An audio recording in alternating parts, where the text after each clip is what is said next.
Həzrət Peyğəmbər əleyhissalamın bir hədisi var. Həzrəti Əli əleyhissalama deyir ki, ya Əli, mən və sən bu ümmətin iki atasıyıq. Çox gözəl bir dənə söz deyir Həzrəti Peyğəmbər əleyhissalam. Özün bir ata kimi göstərir. Peyğəmbəri ilə yanaşı, ilahi rəhbəri ilə yanaşı deyir ki, biz atıyıq. Bir övladın ayağına tikan batsa, ata necə narahat olar? Övladı az olsa, atası narahat olar. Peyğəmbər əleyhissalam sırf belə bir şəxsiyyət idi ki, ümmətinin çətinlikləri, sıxıntıları Peyğəmbər əleyhissalamı çox narahat eləyirdi. Bir dənə ayə var Tövbə surəsində.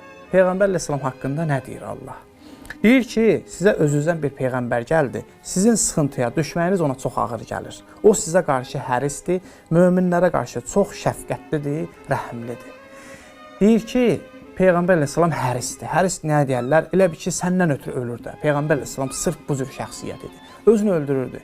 Kafirlərdən ötürü özünü öldürürdü ki, bunlar neynəsin? Bunları Allaha tərəf dəvət eləsin. Narahat olurdu. İmam Hüseyin əleyhissalam son anlarında belə dedi, balalarımı öldürmüsünüz, bu işləri başıma gətirmişsiniz, amma tövbə ilə söz yenə də qəbul eləyərəm. Babası Peyğəmbər əleyhissalam kimi rəftar eləyirdi bir mənəvi ata kimi. Peyğəmbər əleyhissalam da bu cür idi. Qəlbi yanırdı ümmətinə görə çox narahat olurdu. Görürdü ki, birinin evdə yeməyə çörəyi yoxdur, gedirdi, ona görə narahat olurdu.